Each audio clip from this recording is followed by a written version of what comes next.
আড়াই মাস পর বাঁকুড়ায় তৃণমূলের নতুন কমিটি, সভাপতি পদ বাতিল রাসকোর কমিটির হাতে। রাজ্যে রাজনৈতিক বিপর্যয়ের পর দলের সর্বস্তরের কমিটি ভেঙে দিয়েছিল তৃণমূল সুপ্রিমো মমতা বন্দ্যোপাধ্যায়। সেই সিদ্ধান্তের প্রায় আড়াই মাস পর বাঁকুড়ার দুই সাংগঠনিক জেলা নতুন কোর কমিটির সদস্যদের নাম ঘোষণা করল কালীঘাট তৃণমূল নেতৃত্ব। এবার অবশ্য কোনো সভাপতি পদ রাখা হয়নি। দলের সাংগঠনিক দায়িত্ব এবং রাসকোর কমিটির হাতেই থাকবে বলে জানানো হয়েছে।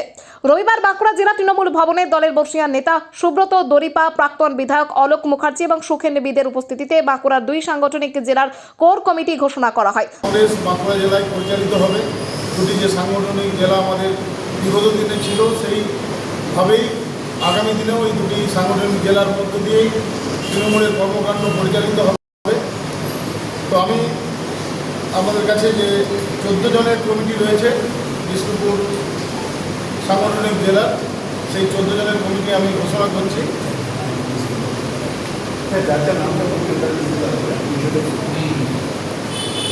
সুখেনবীর আমি joint convener, Ashutosh Mukhopadhyay x MLA joint convener, Alok Mukherjee x MLA joint convener, Yamin Sheikh, Sukumar Kshetrapal, Manishankar Mukherjee, পিছনে কেন সামনে, অরূপ খান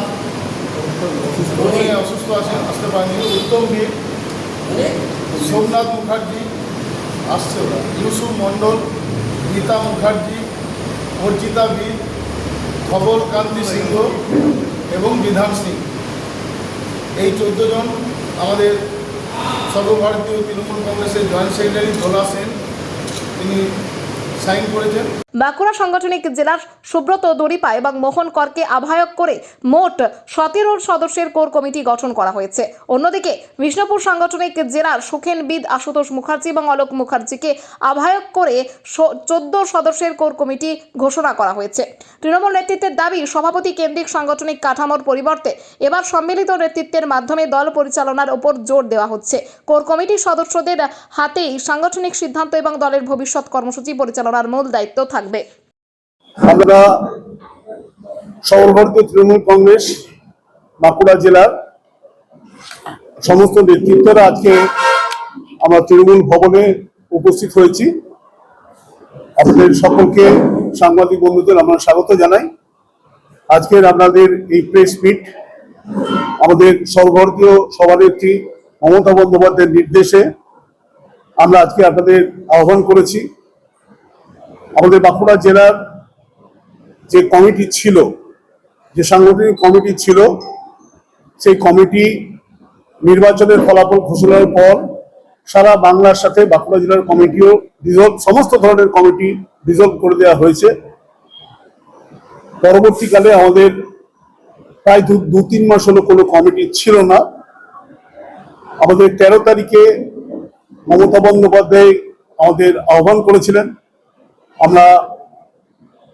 আমি, আমার পাশে প্রাক্তন বিধায়ক অলোক মুখার্জি, সুখেনবিদ, মোহন কর এবং আশুতোষ মুখার্জি, এই 5 জন আমরা গিয়েছিলাম কলকাতা। স্বপন মণ্ডল ছাত্রার কন্টেস্টিং ক্যান্ডিডেট। আমরা এই 6 জন গিয়েছিলাম এবং আমাদের কল্যাণ বন্দ্যোপাধ্যায় মাননীয় সাংসদ এবং মমতা বন্দ্যোপাধ্যায়ের সঙ্গে আমাদের আলোচনা হয়। বাঁকুড়ার সার্বিক রাজনৈতিক পরিস্থিতির কথা তিনি আমাদের কাছে শোনেন এবং তিনি অনেকটাই জানেন যে বর্তমানে আমাদের কর্মীদের উপর এবং বিভিন্ন ধরনের নেতৃত্বের উপর কিভাবে মিথ্যা মামলায় ফাঁসিয়ে আমাদের জেল হাজতে রয়েছে। প্রতিদিন